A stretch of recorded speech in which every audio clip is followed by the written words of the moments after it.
Hello everybody and welcome to the first week of guitar lessons when we will be playing our guitars. Last week we all saw the introduction to the guitar video where we had some examples of the kinds of sounds you can make on your guitar.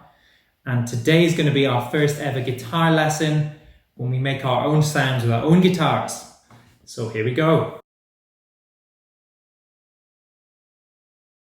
Okay, first things first guys, we're going to need to hold our guitars pointing the right way round.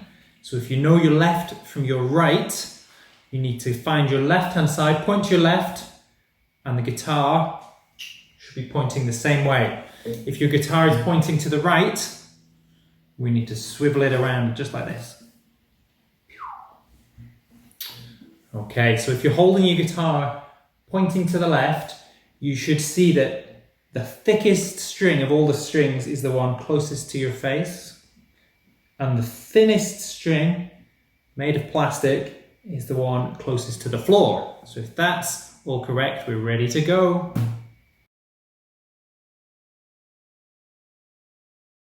Okay, so we're holding our guitars the right way around, and today we're going to learn our first ever chord.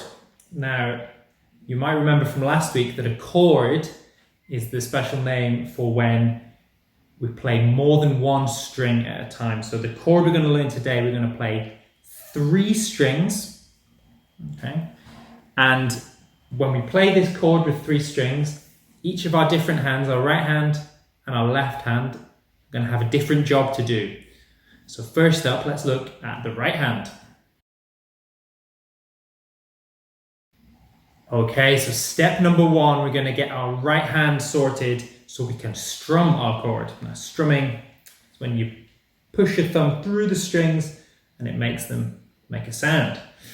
So to get started here, I need everyone to show me a big thumbs up. So get your right hand thumb, the big thumbs up, and you're going to take that thumb and watch what I do here. You're going to take your thumb and strum through the 3 strings closest to the floor. So count up 1, 2, 3, and give that strum. You want to brush your thumb straight down through the strings.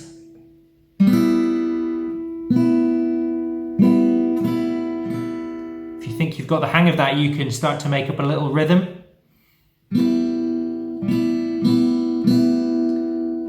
And you can make up whatever rhythm you like. You can experiment and see what rhythms you can do.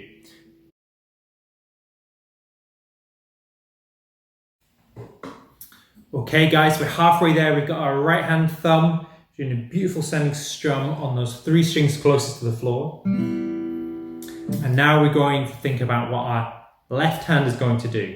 Now this is the stage of the guitar lesson when you're going to need to use your imagination. So get your imaginations ready. And I would like you all to imagine that you are a crab, okay? You might think that's funny, but it's all going to make sense in a moment. So what does a crab do? A crab pinches with his pincers, and that's exactly what you're going to do with your left hand. So you're going to make a nice tight crab pinch between your thumb and your fingertip. So let's just practice that without the guitar now.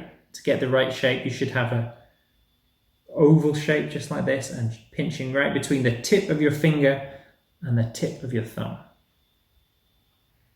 Pinch. Okay, I'm sure we had some great looking pinches there.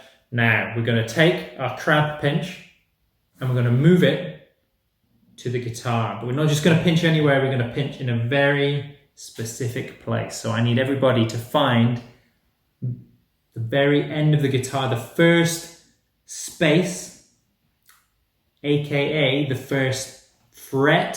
Fret is the name for these spaces. And we're going to count not the first space, not the second space, we're going to find the 3rd space.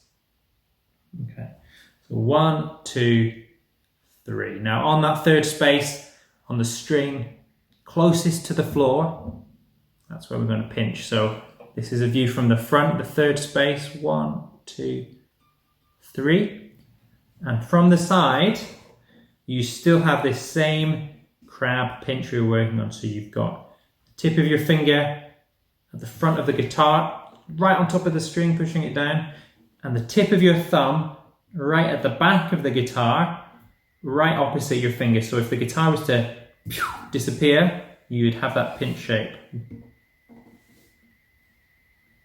Now with this pinch, on the 3rd fret, the 3rd space, on the string closest to the floor, we're going to hold that pinch really tight, and then we're going to remember our right hand strum, and we're going to strum exactly the same strings as before, but making sure we keep squeezing down the whole time. So a tight crab pinch with our left hand, and with our right hand, beautiful clear strum.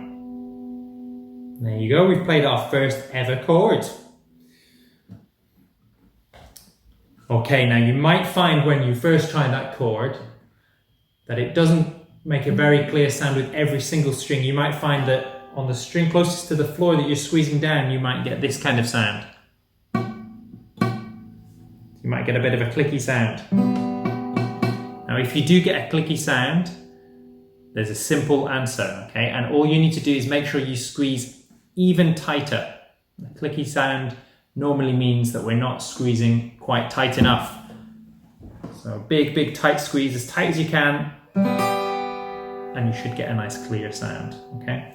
Now don't be alarmed if you have a line at the end of your finger after doing this. That's completely normal to have a little line on your finger, and maybe in your first few attempts it might be a little bit sore as well, but that's okay. That's just part of playing guitar, and if you keep playing guitar, then your fingers will get tougher, and at the end it won't hurt anymore after a few weeks. So there we go, congratulations. We have learned our first chord today. It's with the first finger on the 3rd fret, big thumbs up strum, and that chord has a name and is the chord G.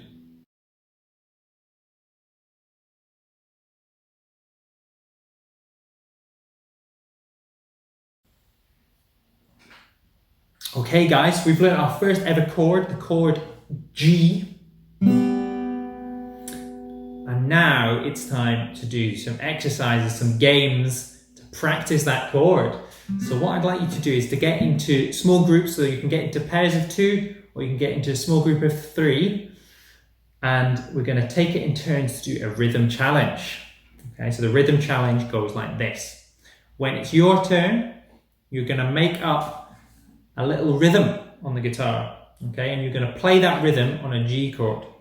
Now when I say play a rhythm, I just mean we're going to strum a little pattern, and then your partner or the other people in your group are going to play that rhythm back as closely as they can, try and make it exactly the same. So for example, I'm going to have a go at making up a rhythm now, and my rhythm I'm going to make up is going to go like this.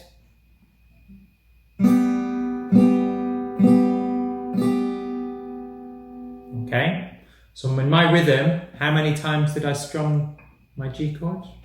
See if I'll do it one more time, see if you can count how many times. I went.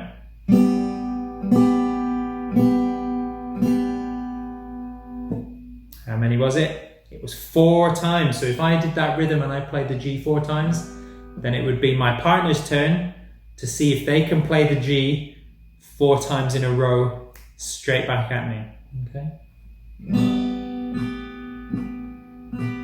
Now your rhythm could be 4 times, it could be 2, it could be 3, it could be any number. Okay? Now, if you have done that a few times and you think that's pretty okay, you can take it up to the next level and you can start to do long and short strums in a mixture. So you could do, for example, short, short, long, long. And that's a different rhythm because it's still 4 times, but the short, 2, long, and the long create a different pattern that sounds different to our ears. Okay guys, over to you. It's your shot to make up some rhythms in your pairs or groups of 3 and see if you can get so good at it that you can copy a rhythm back straight away without even thinking. That's your challenge, guys. I'm really looking forward to our next lesson where we're going to take our G chords maybe learn one more chord that we could start to put together to make a song. So there we go. Have a great week, guys. I'll see you next time.